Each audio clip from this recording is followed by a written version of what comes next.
everyone, welcome to Soccer Mania show. It's your boy Oluwapelumi Boy Spark, and I have Chelsea. Yeah. So today we are going to be talking about Rodri's transfer, Rodri's potential transfer to Real Madrid. What effect would he have on Real Madrid? Because there are a lot of things that regarding this transfer that is making it interconnected. Yeah. So some players are kind of or indirectly or directly connected to this transfer. What are the importance of this Rodri's transfer, potential transfer to Real Madrid? We are going to be talking about it today. And to open the floor, let me start from Chelsea. Chelsea, what do you think? Generally about the transfer, what do you think the impact would be? Rodri's signed for Real Madrid?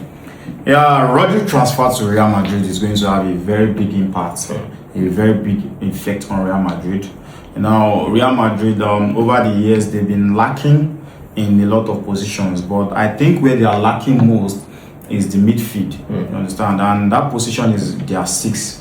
They have been lacking. Holding midfield, you understand? They have been lacking a lot there over the years. And with Rodri in the team, if he's able to get that potential transfer to Real Madrid, I think it's going to be very good for them. Because as we can see, Real Madrid, whenever they play big matches, you always tend to have issues with their midfield, especially when they play against Barca. El Clasico. They've had a terrible El Clasico in the past couple. It has been so terrible that even before the match, you already know the outcome. Wow. The outcome is always the same, you know. So with Rodri in the team, I think that is going to change. Do you think he's an upgrade to Camavinga? Right now, how many holding midfielders do Real Madrid have? Because if you have to, let's talk about all their midfield options and what they play. Everybody knows Bellingham is an 8, natural 8, but he can play as 10, he can even play as false 9. Valverde is an 8. Can Valverde play as 6? Over the years, like let's say like last season now, Valverde actually played in a lot of positions.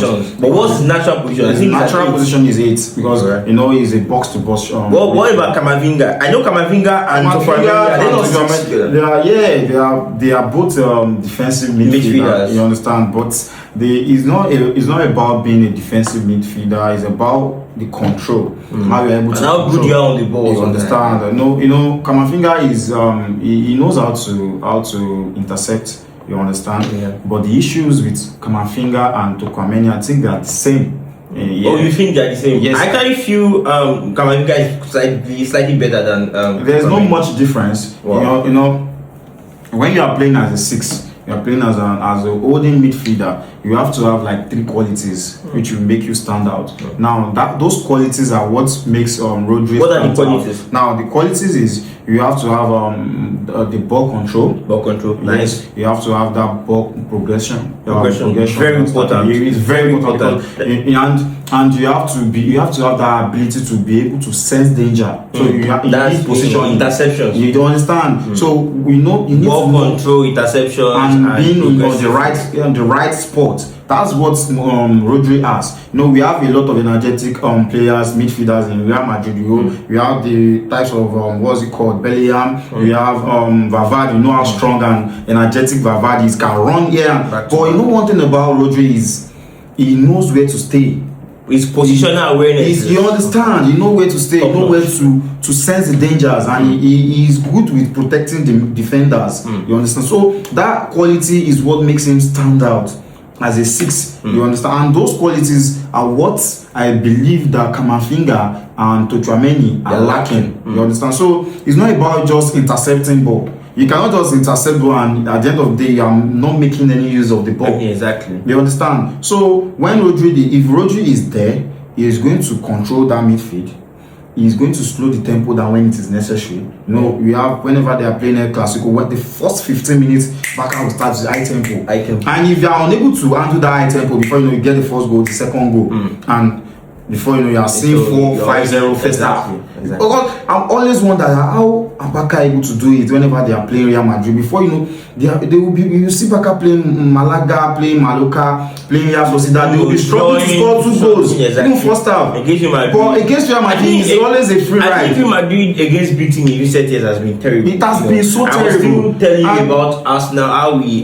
Aside from the fact that I was an Arsenal fan, I watched that game and I was surprised at how easy it was for Arsenal to beat Real Madrid. It was even the first leg when we won 3-0, right? As the first half, we had numerous chances that we did not score. Yes. The second half, the free kicks, everything, the game changed. The second leg, I was actually scared because I was like, everybody was shouting at me. I was scared. Arsenal was still playing as if they were the one losing. You know, the thing about Real Madrid is they have one mentality.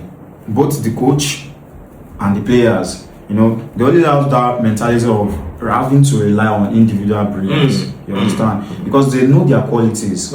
Me as a player, I know my qualities. I know what I can do.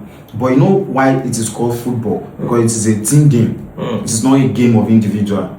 You understand? So now, whenever Real Madrid have maybe a match against, let's say a big team, a top team, especially when it is a Clasico, they always depend on that individual qualities. You understand? So Bellingham is there thinking that okay, I can do it. Mbappe is there thinking that I can do it. You understand? So they are there with that mindset that once we get to the field, and we have people that think they think together. You see, Barca, one person don't just think. All of them, they think together. They know what to do. Before ball gets to a particular player, he knows what to do.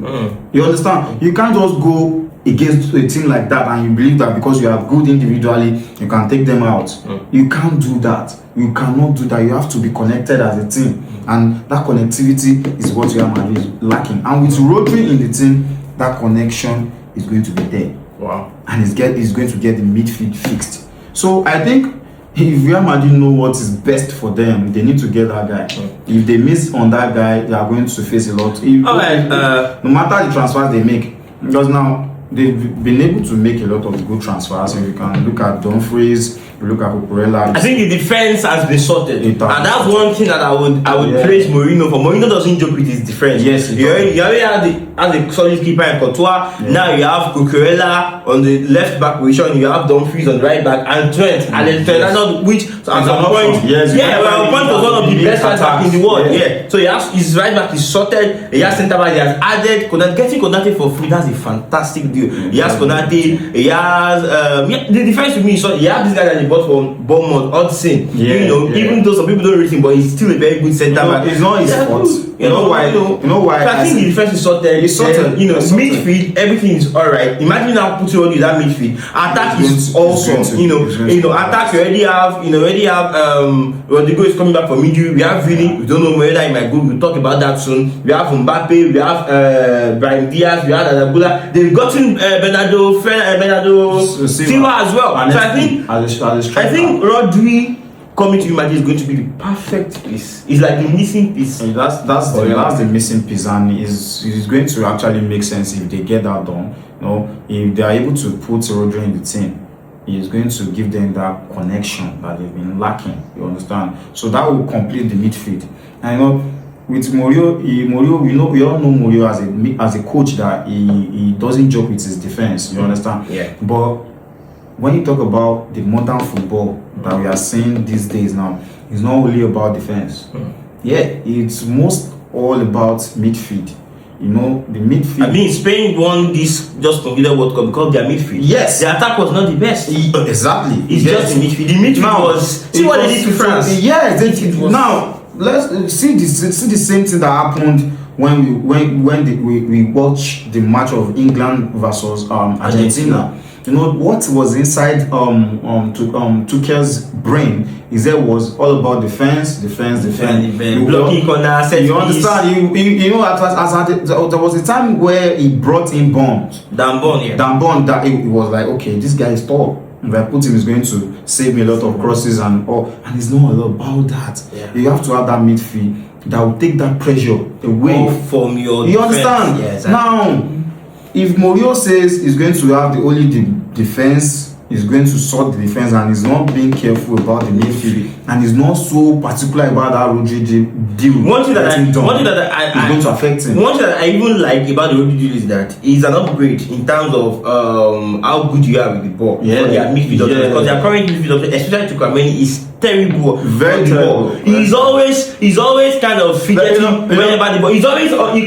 He's always playing as if he's under pressure to release the ball. He cannot really hold the ball, but Rodri has that calmness. He's good with the ball. So it reminds me of a big physical presence of Busquets. Thank you, Busquets. For you to out, Busquets was slim, but to collect ball from him, Jesus. These are people that they have that ability in them. It's not maybe you train for it. It has to be in them. So now, what they do is, before ball gets to them, the brain has calculated what they want to do. You understand? So once the ball gets to them, you know, when you do a body movement, that's telling your opponent something else. So all these people, they know what to do before ball gets to them. That the next thing they are going to do is a decision. And making that decision, it means the midfield of your opponent is opened up.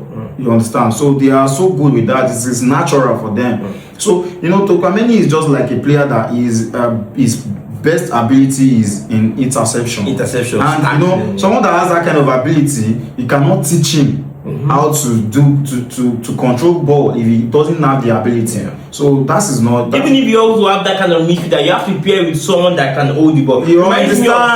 Kante and Kuba. Yes. 2014 World Cup. Exactly. They were the perfect man. Kante was interception, energy, interception, and Kuba was good with the ball. He's brilliant. He can play deep line midfielder. He can play. So the balance was good. Yes. So it's not. But now Real Madrid are playing with two midfielders that are not good on the ball. Tchouaméni and what's the other guy? And Camavinga. They are not as good as the ball as the other midfielders. Yes. So most times they're always inviting pressure. When they invite pressure, immediately they want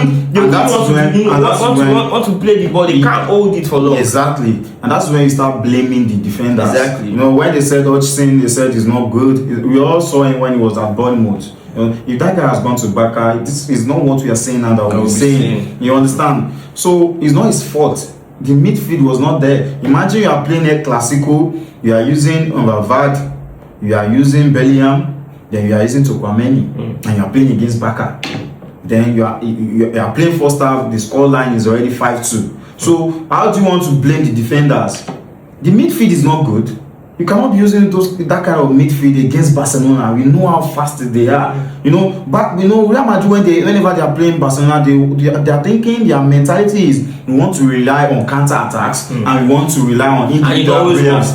Yes, you understand. So you know they shouldn't do that. They need the midfield. They need it fixed, and that fixing comes down to Rodri. Good. Because of our time, I want us to go to the second aspect of this show. I want us to talk about the reverse effect of this potential Rodri transfer to Real Madrid. Right. So I read an article and I confirmed it that Real Madrid they currently have, or they are about to have, about 25. They registered the standard players that you can register for your first team. You know, for each team is 25. Is that's the worldwide registered amount that you can have for a team, right? So Real Madrid, I think they are about to have, or they already have 25 registered players already. So if they are going to add Diomande, especially Rodri as well, which is about 2.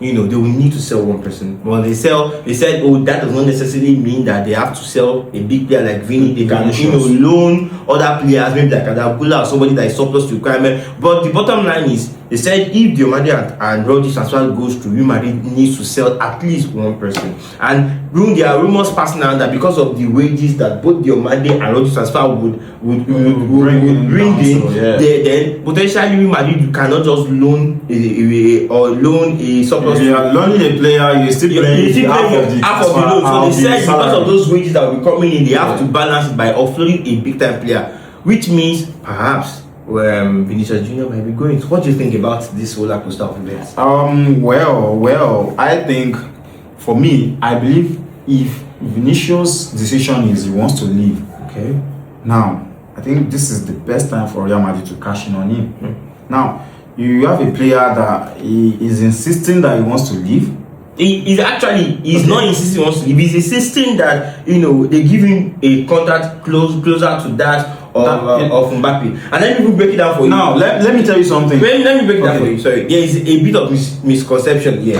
So currently, Mbappe is taking 80% of his image right? So apparently the basic rate that Vini is getting from Real Madrid is not even much. The other one that is adding to it to get, because he's being paid I think over 400k per week already in Real Madrid, that's what he's being paid. But they said it's just 200k basic with the image is what is making it reach 400. But now they said when Mbappe came, so for Vini he was taking 50% of the image rights, Real Madrid 50 in 50, but for Mbappe it's 80. Real Madrid is giving Mbappe 80% of his mid right, while they are taking 20. So Vini is now feeling cheated. Why are you giving me 50%? You are giving Mbappe 80. That okay? Why can't you give me something similar, maybe like 70 or 80? And Real Madrid saying no. That's what I know. Real Madrid, they are a team that they have ego as well. They are not going to bow down to players now. So that's what has been causing issues. So Vinicius just wants to stay, but he wants a better salary and image rights, more image rights. Well, whenever you are demanding something, you always know that there's always an end product. Which means whenever you are demanding for a higher salary, you know that it always comes down to two things. It's either they yield to your demand, or you end up leaving the club if they don't yield. So now, Vinicius in his mind, he knows what is actually going to happen if they don't yield. You understand? And that means him have to leave. Now, to Real Madrid, on Real Madrid's part, now they know they don't want to accept what this guy is asking for. Now, that's them not accepting it can come down to any other reasons that we don't know about.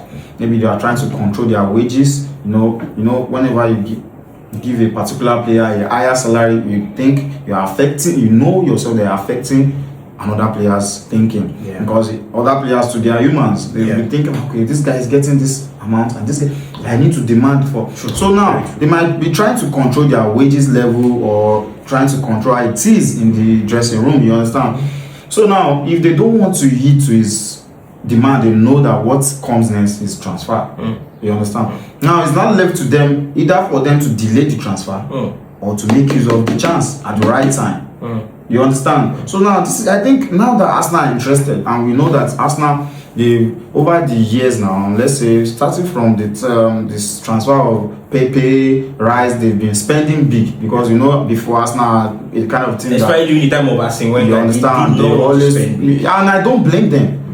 Because whenever Arsenal get a player at a higher amount, they end up selling them at I think generally, our percentage of big transfers that actually deliver is lower than those that don't deliver. You understand? Yeah. So now I think this is the perfect time for Real Madrid to make use of this chance and sell Vinicius to Junior to Arsenal, and cash in on him, because if they don't do that and they wait till the money or the transfer value depreciates, that's a big loss on their end. You understand? So I think this is the perfect time for them to let him go if they know they cannot accept his demand or meet his demand. All right. So now I want to ask you this. Do you think that Real Madrid are actually trying to play smart, and they are probably stalling their negotiations with Vinicius Junior because they want to be assured that both Diomande and Rodri will come? Because imagine selling Vinicius just to Arsenal now. Let's say Vinicius just says, he's not taking, because apparently they are saying Madrid has given their final offer and they are waiting for Vinicius just to come back from holiday, and then they discuss, and then he chooses whether he wants final offer. They say Madrid are not backing down, which apparently that's how they always do. They said they don't always back down to players' demand. Real Madrid is just that type of thing. Now imagine that let's say they sell Vinicius to Arsenal, and let's say they are able to get Diomande, but they are not able to get Rodri. Those who think Madrid might be saying, I think we missed something. They are not playing same position, but in terms of the way, you think Madrid are actually trying to wait and see if they can confirm the arrival of Diomande already before maybe selling. That is how transfer market works. That is how it works. You don't even talk about only transfer market. You talk about reality of life. Now you want to sell a player in a particular position, and you are intending to buy a player to replace him on that particular position. Don't you think the right thing to do is to first get the player that you are going to put on that position before thinking of selling the other one? Now imagine you are selling Vinicius Junior for 150 million, and you have a player that you intend to get at, let's say, 100 million. Now you sell Vinicius at 150. You have a player that you are getting at 100, and the player is not yet in your team. You've not yet purchased the player. Don't you think the team will also see they will see you as a desperate thing that the player that is playing that position has been sold. So now they want to add more money. Yes, because you'll be desperate to want to quickly replace him. So that will really have a big effect on the transfer, and they don't want that to happen to them, and that's why they are trying to make things happen. You know, you see the way they are doing with Diomande. You don't even expect Real Madrid to be that eager to want to buy a player of that caliber, of that quality, and that price is too much. Season. You understand? Now, but they know clearly well that you did not get this guy at the rate of 120, and Vinicius Junior should leave the team. They will end up getting like at 140. You understand? Because as at that time they will be desperate, and they will have no other option than to go for him. So I think that's what they are trying to do. They're just trying to play smart. That's perfect. It comes down to Arsenal also being serious. You understand? So now Arsenal, they don't have any other options that are as good as Vinicius. No, the thing is, I think the left wing market is actually quite terrible. Yeah. If you look at it, aside from the top two, to me, the best left winger in the world, Camavinga and Vinicius Junior, who else do you think it's at their level? The left wing market is bad. Just think for a moment, aside from Camavinga and Vinicius, who else do you think it's maybe similar to them? I can't pick anyone. Not much, but only just I can think of just only this Man City guy, Doku. You know, Doku is not even in their level. Yes, it's not there, but I'm thinking of a similar. You know, that's why when you talk about wingers that are very direct, you mention like top 3, top 5. You know, Doku is going to be like top 5. Because we all know how direct Doku is. But now that you've added Doku, I can still pick Doku top 5. But can you think about somebody else that is as good as them? The left wing option is not much. I actually don't blame Arsenal for going all in for Vinicius Junior.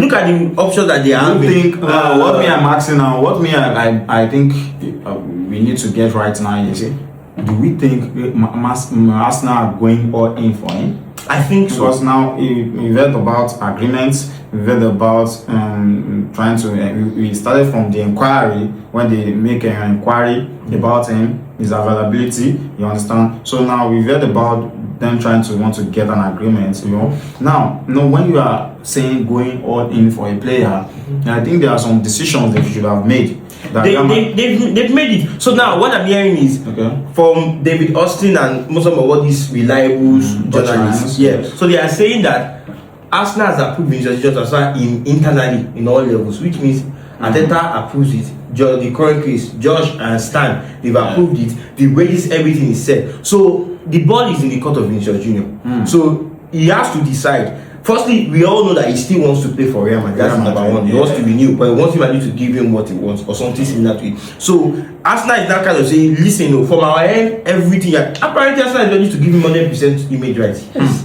So Arsenal is saying, from our end, everything is sorted. Just pick whether you want to stay at Real Madrid and take that weight that you feel, that you deserve, or whatever you decide with them, whether you manage whatever weight you must give you or not. I think all of them are just playing a game of chess. Time will tell. Time will tell. Because you can't wait forever. Transfer window is going to eventually close, and when the market gets towards the ending, I think those decisions that they are finding very difficult to make, they are going to fasten it. So let's just wait. Time will tell. So but that's, I think, like we stated before, Rodri comes to the team, Vinicius going to Arsenal, Diomande coming to Real Madrid. I think if it goes that way, then it's perfect for the team.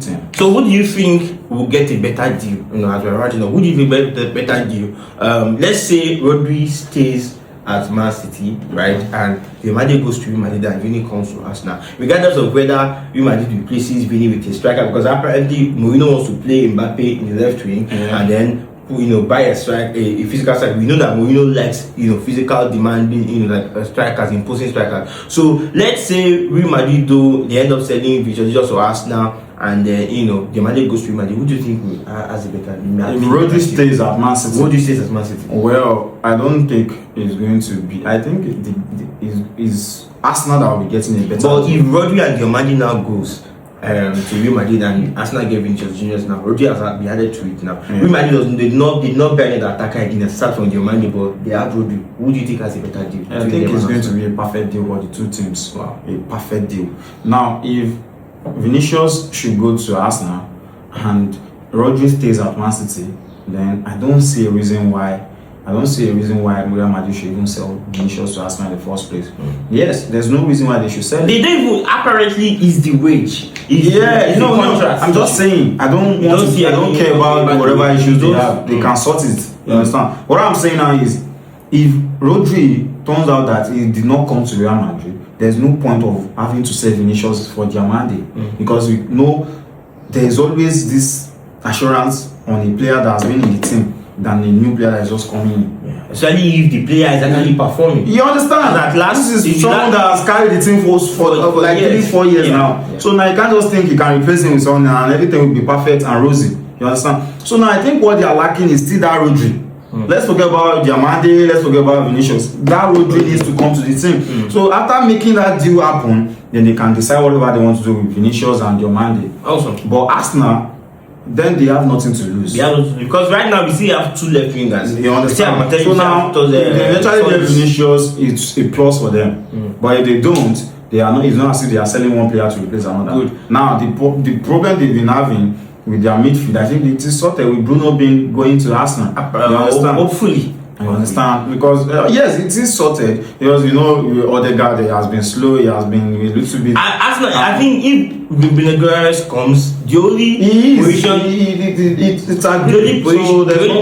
I can say that to me as an Arsenal, I still want us to spread the wing. It's that left wing because even the striker now.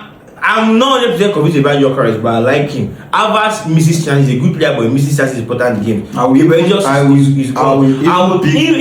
ahead of times 10. If I'm to pick my dream, my dream transfer is just an Alvarez. Then just sell your carries. Let's have Alvarez and maybe Havertz as backup. I'm good, but we can't have. But do you think Alvarez will come to Arsenal? That's the thing. They said his first choice is Barcelona. But let's not change. I don't want us to go around the topic. Finally, before we end the show, so at the end of the transfer window, this August, which transfers do you think would manifest? Rodri and your mandate to Real Madrid, Vinicius to Arsenal. What are your verdicts? Well, for me, I feel Rodri is going to happen because Mourinho is going. If Mourinho sees the good in it, he is going to do everything possible to make it happen. You understand? Okay. Yeah. So I think that is going to be like 80% possibility. That's going to I'm final verdict, not possibility. Okay, final. Yeah, out of the transfer window has ended now. Okay. So out of these 3 transfers, which one do you think would happen? Which one do you think would not happen? Just final verdict, no possibility. Well, I think your mandate to I think the 3 switches to Arsenal. The 3 switches will go through. You understand? Wow. Yeah. If Rodri is going to come, your mandate is going to come, and Vinicius is going to go to Arsenal. You believe he will go to Arsenal than stay in Madrid? No, I believe he's going to go. Wow. I believe he's going to go. Alright, that's a strong verdict, and as an Arsenal fan, I pray that happens. We've come to the end of the show. Please drop your feedback, your comments in the comment section. Let's see let's get your feedbacks. What do you think about the transfer? Do you think Rodri to Man City will be perfect? I mean, Rodri to Real Madrid will be perfect? Do you also think Diamande would also shine brightly at Real Madrid? And do you think Vini to Arsenal can finally happen? Let us know what you think, and don't forget to follow us on our social media handles. We are on X.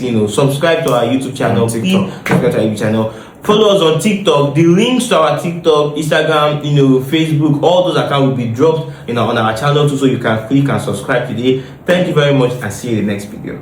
Thank you.